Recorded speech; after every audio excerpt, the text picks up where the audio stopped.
John Wick Chapter 4 was approved by 95% of critics and is making all the money. So you can ignore everything I'm gonna say here because critics and audiences are proving me wrong. But whatever, I'm gonna say it anyway. Yeah. John Wick 2, 3 and 4 are action movies. And they are extraordinary action. Truly amazing, incomparable action. But at best, they're just the least bit passable as movies. Yeah.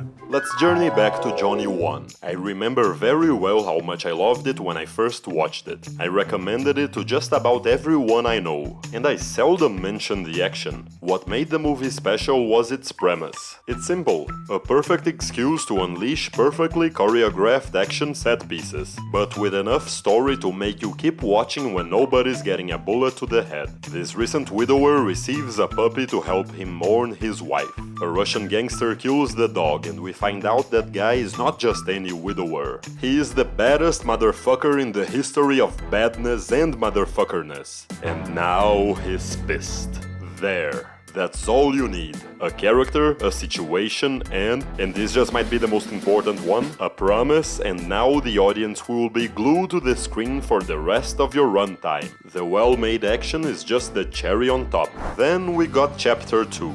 We already know what a badass John is, so there's no promise. What do we get instead? According to IMDb, John Wick discovers that a large bounty has been put on his life. Okay, everybody wants to kill John. That's easy to build action from, hard to make a story though. So what do? Just action. Story is just a distraction to move from one action set piece to the next. Skip to Chapter 3.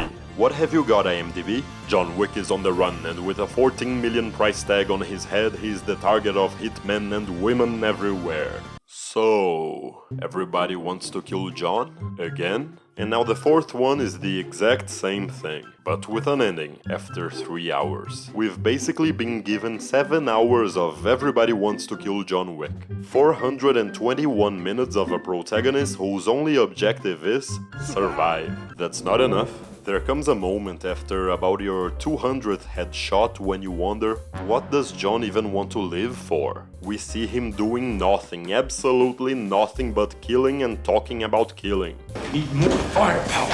It makes sense to think that retirement would just bore him to death. We haven't been given a character, we've been given a gun with long legs. If he ever had a personality, it was completely diluted by the 20th Jiu-Jitsu takedown. Not only that, but any semblance of reality completely left the franchise after the first film.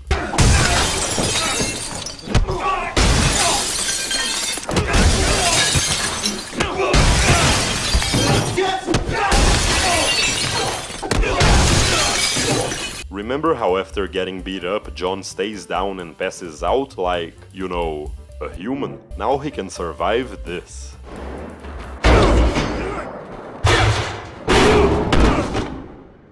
Just a flesh wound. The problem with the John Wick sequels is not the action, that's the good stuff. And then Lautzen's cinematography is always gorgeous. That man is a master of light and color. The problem is the action doesn't have enough story to justify it. Yeah. Fitting fight scenes into the story has always been a problem for Hollywood. Here's how they always do it. You get a fight scene, then you pause it and get a dialogue exchange to remind you that you're supposed to be watching not only action figures but characters here. Just check any Marvel action scene. They all work the same way. Generic fight, pause, character moment. Generic fight, pause, character moment. Generic fight, pause, character moment. Even though these punching machines have highly diverse, unique powers, writers are incapable of showing their personalities through their fighting. Personality always comes through dialogue, never action. We're still friends, right? One of my favorite moments from the greatest action film ever made, Mad Max Fury Road of course, is when Max tries to take down Furiosa. Nux, who is chained to Max, wakes up and without uttering a word, teams up immediately with his blood bag.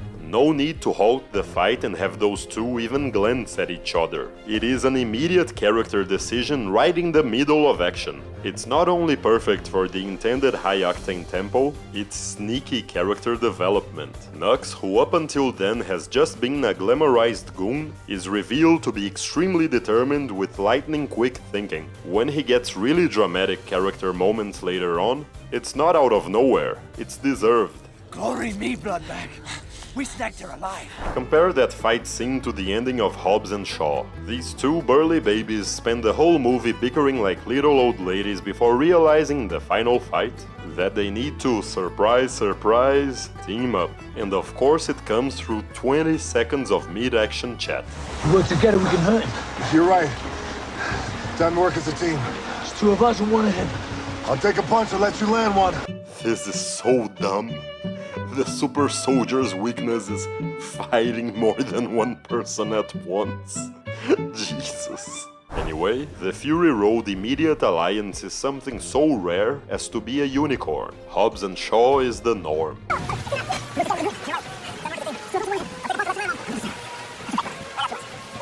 In Asian martial arts films, though, it's more common to see characters' personalities through their fighting. Jackie Chan always comes across as the resourceful, everyday normal guy who gets himself in over his head and must use everything around him to survive.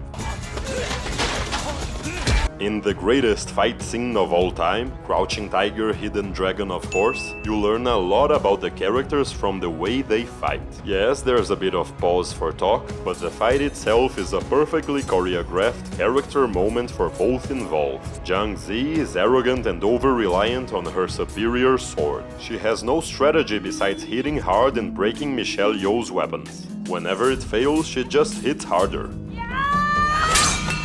Yeoh though is the clear better fighter. She is patient, she tries different weapons and strategies, and in the end she uses her enemy's superior sword against her to win in an unexpected way. And the scene works so well because it doesn't outstay its welcome. It's 5 minutes long and that's just enough to give us that much personality and a complete, twisty story arc. Because at the end of the day, the amount of personality you can show in a fight scene is quite limited. This character is calm, that one is aggressive, Jackie Chan is resourceful. You can't show that a character is a narcissistic left-leaning fan of Wittgenstein through his fighting. Though I'd love to see someone try. John Wick is what? A man of focus, commitment and sheer will. He always double taps and he holds his gun weird. The rest of the time he thinks about his dead wife. And he mumbles people's names. Winston, Perkins, Cassian, Kane, Winston. It's ironic this franchise is named after a character when he has so little personality. Besides these films having no story to tell, Yeah. the action, as impressive as it is, goes on forever. Who can say where the road goes? Who can say where the road? There's no arc as in the Crouching Tiger fight. Most of John Wick's action scenes repeat themselves until you start getting bored by top-tier stunt work. That shouldn't even be possible. If these movies end up becoming action classics, I'm sure it will be by riding on the first film's coattail, because that is the one that actually gave us something. Thank you for watching.